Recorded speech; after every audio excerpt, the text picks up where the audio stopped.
오늘 사무엘상에 이 다윗이 나오고 등장을 하고 그의 친구 요나단이 등장을 하며 그의 다윗의 장인이자 그리고 또 요나단의 아버지 그리고 이스라엘의 왕인 사울이 등장을 하게 됩니다.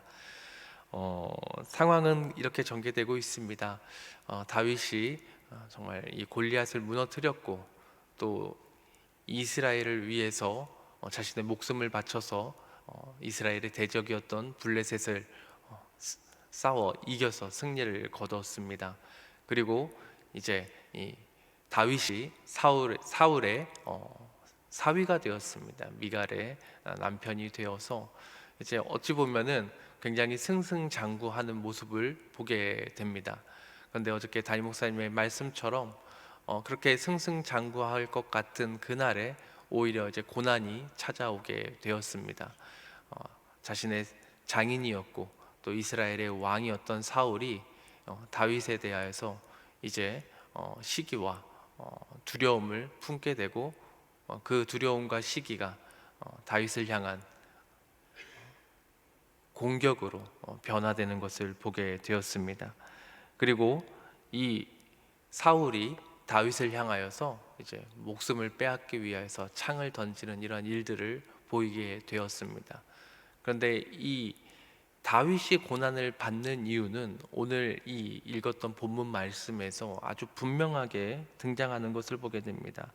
요나단의 말이었는데 하나님께서 이 요나단을 통하여서 다윗의 상황을 분명히 보여주셨던 것입니다.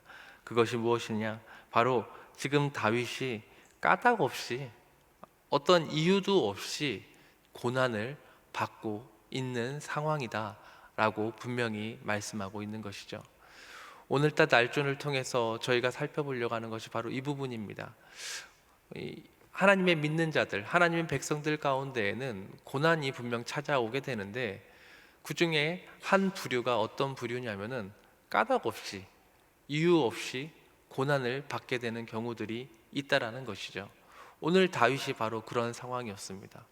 어떤 범죄로 인하여서 잘못으로 인하여서 고난을 받는 것이 아니라 아무런 까닭 없이 오히려 선을 행했고 좋은 일을 행했으며 하나님 보시기에도 합당한 모습을 보였음에도 불구하고 지금 고난이 있고 위기가 있고 죽음의 아픔이 있다라는 것을 분명히 말씀하고 있는 것입니다.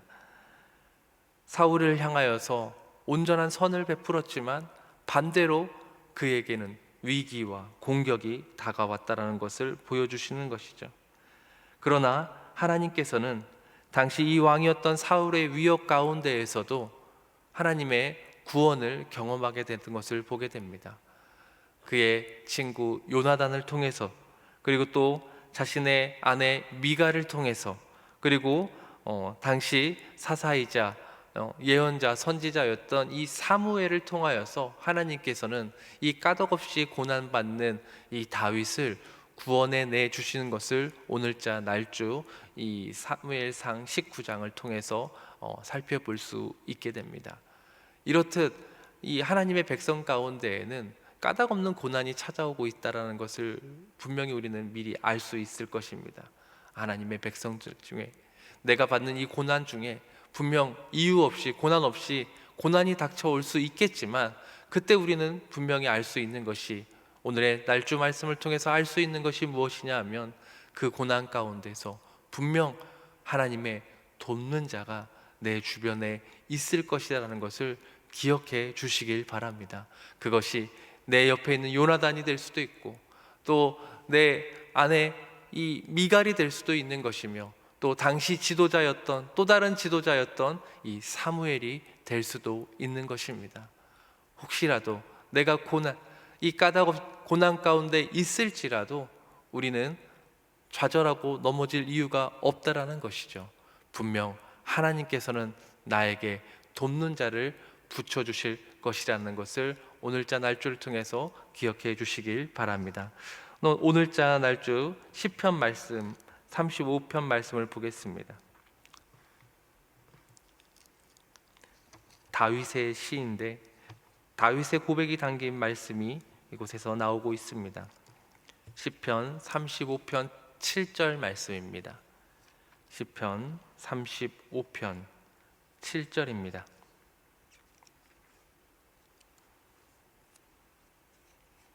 다 같이 읽어보겠습니다. 그들이 까닭 없이 나를 잡으려고 그들의 그물을 웅덩이에 숨기며 까닭 없이 내 생명을 해하려고 함정을 팠사오니. 이 사무엘상에서 겪었던 고난이 이 다윗의 시를 통해서도 그대로 드러나는 것을 보게 됩니다. 이 시의 상황이 어떤 상황인지 정확히 알 수는 없지만 다윗은 시를 통하여서 분명히 얘기합니다. 내가 까닭 없이 공격당하고 있다. 위협을 당하고 있다. 내 생명을 해하려고 함정을 파는 무리들이 있다라고 이야기를 합니다. 그리고 이 시편 35편 전반적인 내용을 살펴보면은 자신의 대적이 자신의 어려움과 고난을 보면서 조롱하고 비웃고 오히려 즐거워하는 모습이 있다라고 이 시편 35편을 통해서 고백하는 장면들을 보게 됩니다. 그렇습니다. 아무런 이유도 없이 까닭도 없이 고난받고 아픔받는 이러한 하나님의 백성이 있을 수 있겠지만 그때 다윗이 했던 이 시편에서의 고백은 바로 이런 고백이었습니다. 내 영혼이 여호와를 즐거워하며 그의 구원을 기뻐하리로다. 아멘. 다윗은 자신이 이유 없이 까닭 없이 고난을 받지만 하나님, 나는 이러한 고난 가운데서도 내 영혼이 여호와를 즐거워하고 나는 하나님의 구원을 받을 백성이라는 것을 확신하고 하나님께 기대는 그러한 모습, 하나님께 기도하는 모습이 있음을 기억해 주시길 바랍니다. 이렇게 까다롭는 고난 가운데서도 하나님께서는 도울 자를 옆에 붙여주실 것이며 또한 나의 기도를 통하여서 하나님께서 그 기도에 응답하심을 기억하시길 바라고, 내가 혹시라도 알 수 없는 고난과 어려움을 처해 있다 할지라도 하나님을 의지하고 하나님께 기도하며 하나님의 구원을 바란다면 하나님께서 직접 우리를 구원해 내주실 뿐만 아니라 내 영혼에 힘을 주실 뿐만 아니라 실질적으로 내 주변 사람들을 통하여서 나를 도우시는 것을 경험할 그런 하나님이라는 것을 기억하시고 그런 하나님의 구원과 그러한 하나님의 도우심을 통하여서 날마다 하나님께 영광을 올려드리는 삶을 사는 주님의 귀한 성도님들 되시길 주님으로 축복합니다. 이렇듯 까닭없는 고난 중에서도 하나님께서는 우리를 도우시는 것을 보게 됩니다.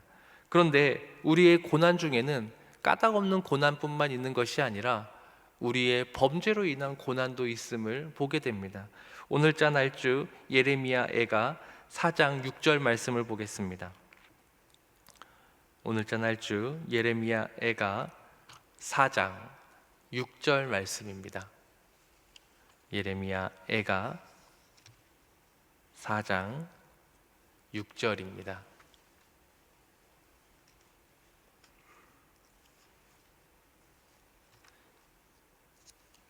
예레미야 애가 4장 6절 말씀 다 같이 함께 봉독하겠습니다. 전에 소돔이 사람의 손을 대지 아니하였는데도 순식간에 무너지더니 이제는 딸 내 백성의 죄가 소돔의 죄악보다 무겁도다. 아멘. 이스라엘 백성들, 하나님께 하나서 가장 싫어하는 우상 숭배의 죄악들 그리고 숱한 범죄들을 저질러 왔습니다. 그 죄가 쌓이고 수많은 선지자들을 통해서 돌이키라 얘기했지만 전혀 돌이키지 않고 끝까지 하나님을 배신하고 배반하고 하나님의 말씀과 대적하여서 살아가는 것을 이스라엘 백성들이 보여주게 되었습니다. 하나님은 결국에 참고 또 징계를 하면서 돌아오길 원했지만 그 끝은 결국 완전한 배신임을 하나님께서 보게 되셨습니다. 그래서 표현하기를 너의 죄가 소돔의 죄보다 크다라고 표현하고 말씀하고 있는 것을 보게 됩니다. 소돔이 어떤 나라였습니까? 온갖 죄악, 성적으로 문란하고 우상이 난무하며 풍요는 있었지만 하나님을 전혀 없는 존재로 여기면서 온갖 죄악을 저질러서 하나님께서 불심판을 보여주셨던, 그래서 소돔이라는 도시가 아예 사라지는 결과를 보여주셨던 것이 이 소돔이었습니다. 그만큼 죄가 컸던 곳이 바로 이 소돔입니다. 그런데 하나님께서 분명히 말합니다. 내 백성 이스라엘이 그 소돔보다도 더 큰 범죄를 저지르고 있구나라고 이야기합니다. 그래서 이 예레미야 애가를 통해서 이들의 죄가 얼마나 심하고 또 이 이스라엘 백성들이 얼마나 큰 대가를, 죄에 대한 대가를 치를지에 대해서 말씀하시지만, 그 한편에 도도하게 흐르고 있는 하나님이 하나님의 백성을 향한, 범죄한 하나님을 백성을 향한 그러한 정신이 있었는데, 그것이 무엇이냐? 너희가 징계를 받을지언정 완전한 멸망이 있지는 않을 것이다. 왜냐?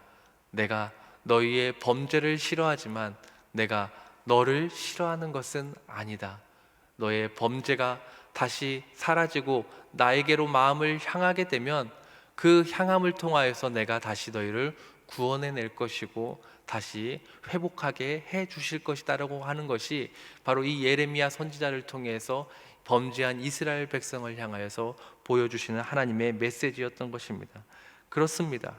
하나님의 백성 가운데에는 끔찍한, 돌이킬 수 없을 것 같은 죄악을 저지르는 것들을 보게 될 것입니다. 우리 스스로도 경험할 것입니다. 내가 하나님의 백성임에 틀림이 없지만 내 가운데에서, 내 안에서 끊임없이 범죄하고 악한 생각들과 악한 행동들이 드러나는 것을 경험할 수 있게 될 것입니다. 하지만 그때 또한 우리는 기억해야만 할 것입니다.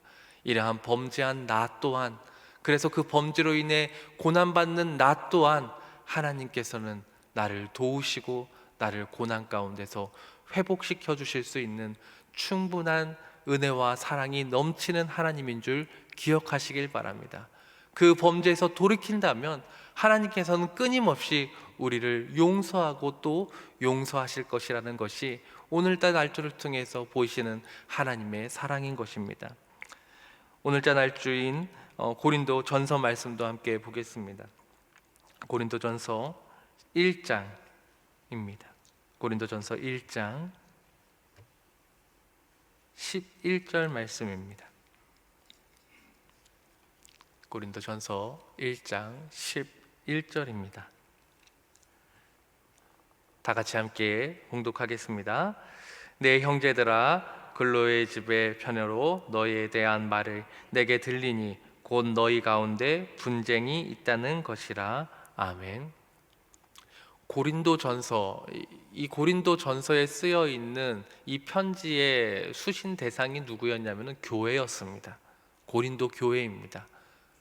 예수님 이후에 하나님께서 세우신 하나님의 공동체입니다. 예수를 주로 믿고 예수의 은혜를 입은 공동체가 바로 이 교회였던 것입니다. 그런데 그 교회 안에서도 하나님의 백성이라고 불리고 예수를 믿는 그 무리인 바로 이 교회 안에서도 문제가 있었습니다. 그게 무엇이었습니까? 바로 분쟁이었던 것입니다. 이 분쟁이 무엇이냐? 신약에 와서 하나님께서 굉장히 싫어하는 그러한 부류가 있었는데 그 부류가 무엇이냐? 바로 이단이었습니다. 그리고 그 이단의 속성 중에 하나가 나누는 행동을 하는 것입니다. 분쟁을 일으키고 분열을 일으키는 이 행위가 하나님께서 너무나도 싫어하는 이단의 모습이었습니다.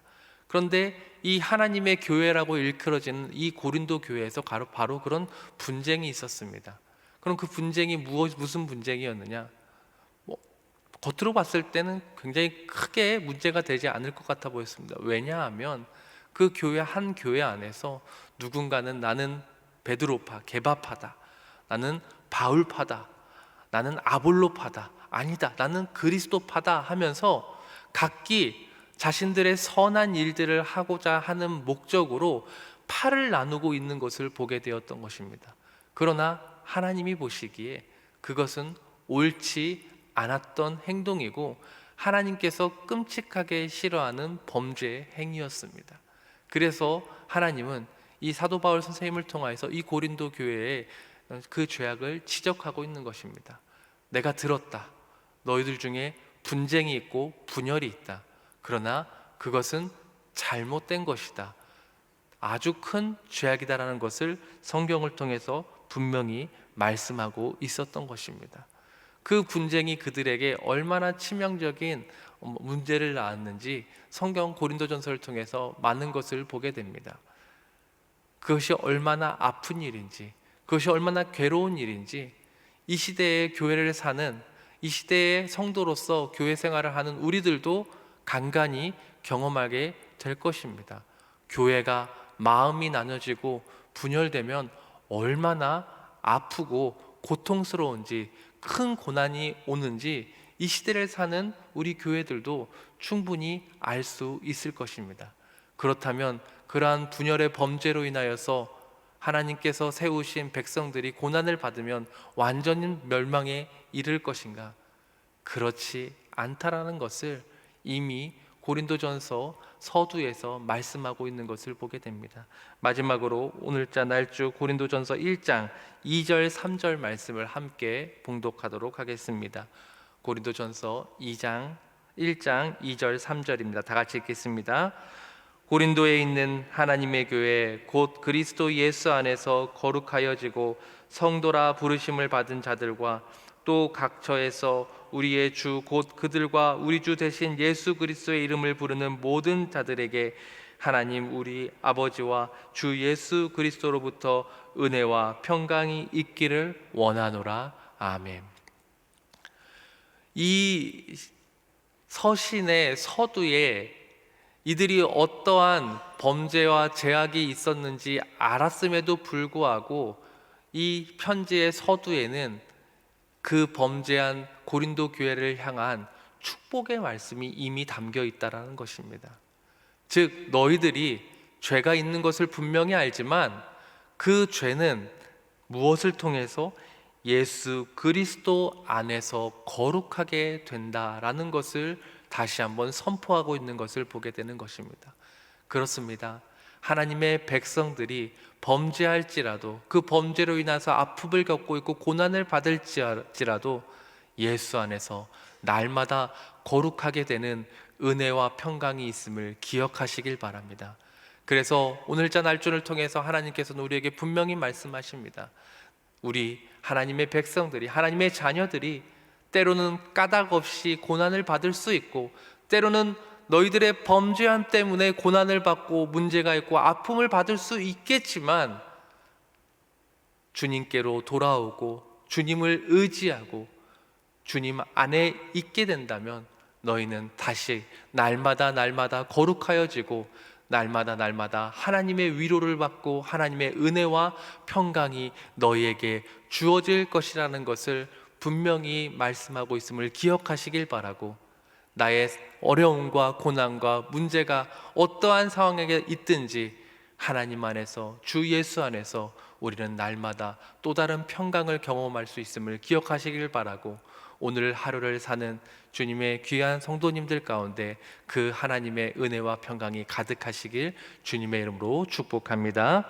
다 같이 주기도문 하시고 기도회를 마치고 각자 가지고 나온 기도 제목으로 기도하시다가 자유롭게 돌아가시겠습니다. 하늘에 계신 우리 아버지여, 이름이 거룩히 여김을 받으시오며 나라의 마옵시며 뜻이 하늘에서 이룬 것 같이 땅에서도 이루어지이다. 오늘날 우리에게 일용할 양식을 주옵시고 우리가 우리에게 죄 지은 자를 사하여 준 것 같이 우리 죄를 사하여 주옵시고 우리를 시험에 들게 하지 마옵시고 다만 악에서 구하옵소서. 대개 나라와 권세와 영광이 아버지께 영원히 쌓옵나이다. 아멘.